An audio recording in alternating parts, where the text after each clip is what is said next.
plus to give us that. But I'll be honest, bromination, chlorination mechanisms, fair game. Fair game. Iodination, I might ask you a predicted product, but the BR and the bromination and chlorination are kind of the core concepts. So worry about those mechanisms, don't worry about the iodination mechanism. Just realize you have to use a strong acid like nitric acid to iodinate them. Yeah. Could you explain a little bit more about the FeI3 and then the FeCI3 on what? All right. Yeah. Oh, okay. I'm so used to writing FeCl3, and a capital I is very similar to lowercase l. That was just muscle memory. Okay. Sounds good. That was pure muscle memory. I'm good now. And it was wine and gold. Okay, so that's halogenation. That is halogenation. So now let's talk about the next reaction in this menagerie of reactions.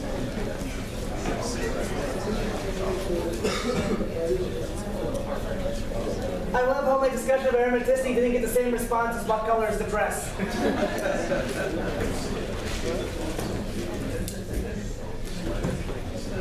So, nitration. The next reaction is nitration.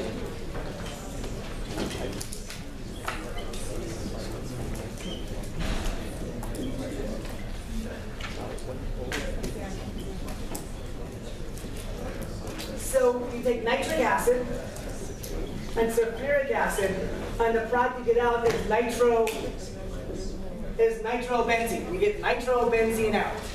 So how does this happen? The first step is going to be an electrophilic activation.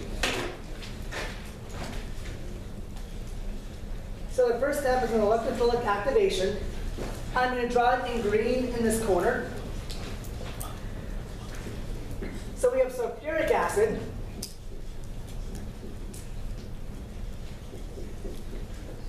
plus nitric acid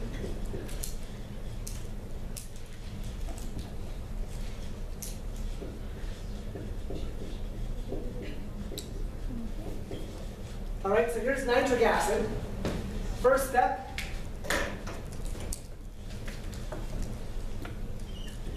So sulfuric acid is more acidic than nitric acid, by like 1 or 2 pKa units. So we can have an equilibrium. I can get rid of this. So we can have an equilibrium where we have, let me do it going up or down. So now we have an equilibrium where we can have HSO4 minus, so the conjugate base of sulfuric acid, plus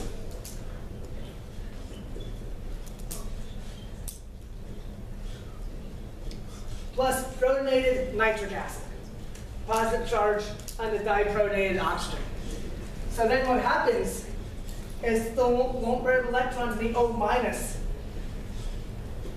can just kick off water. And that gives us NO2 plus. So the whole electrophilic activation is protonation of nitric acid by sulfuric acid to give us protonated nitric acid. Water falls off, giving us NO2 plus. So NO2 plus is our, for nitration, is our electrophile. So then what's going to happen, and this is going to become really, really common or repeating like I did with the bromination, is this stuff will form our NO2 plus.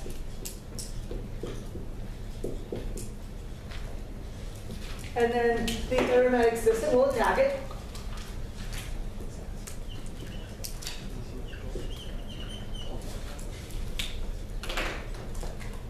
To give our cationic intermediate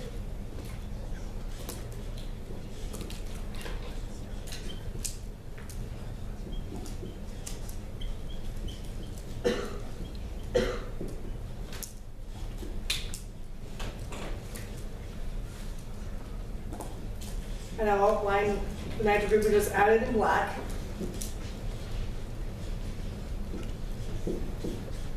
Which will then go through an E1 mechanism. And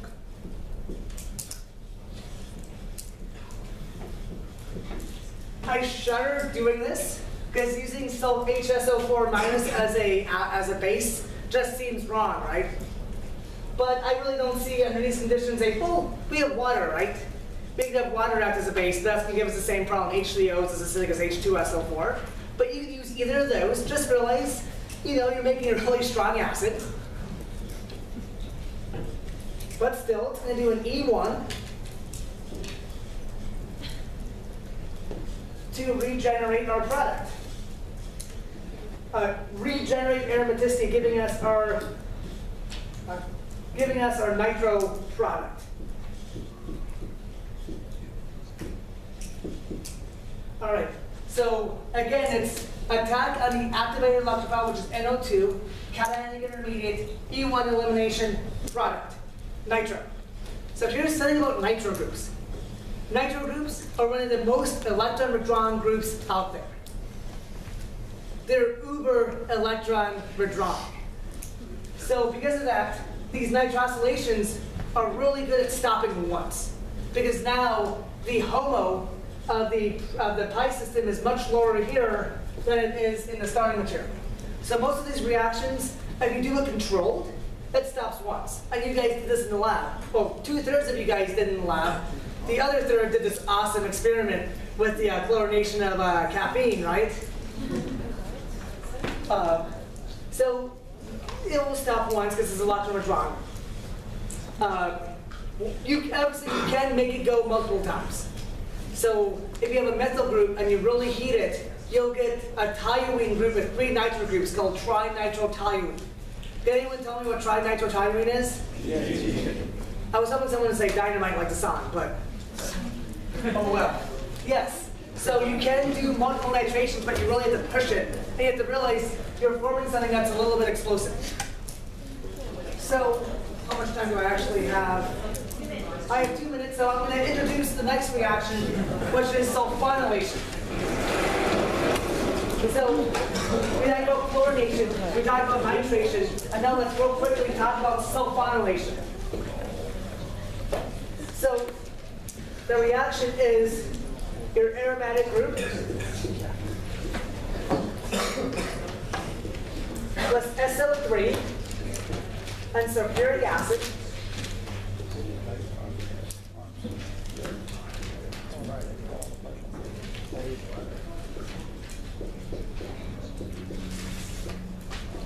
And what that does is that gives you a sulfonic acid. All right? And these SO2OHs are really acidic, right? In the review session, we talked about these, how sulfur with 2 oxygen double bonds and an OH, that this proton here has a pKa similar to sulfuric acid, right? So these are very, very acidic protons. So these are useful as acidic molecules that you can make. And so real quick, the basic mechanism of at least the electrophilic activation is we take our SO3, and our H2SO4 is going to actually protonate one of the oxygens.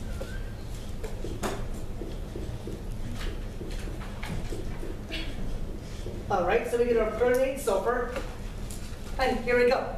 Here's our activated electrophile. And so then what's going to happen, once we protonate our SO3 with the proton,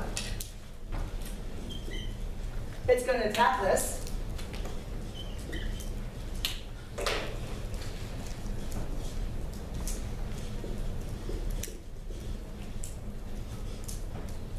Which proton is it at? Here we go. Giving us our cationic intermediate. I'm a broken record, I know. And then our water, or HSO4 minus, something doesn't come in. And that does the base in our E1 mechanism to give us our product.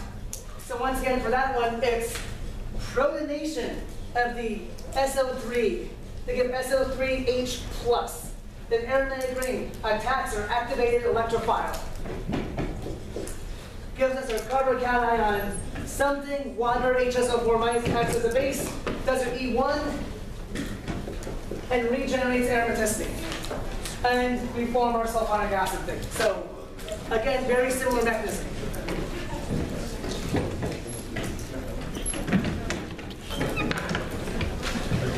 And that's it, yeah.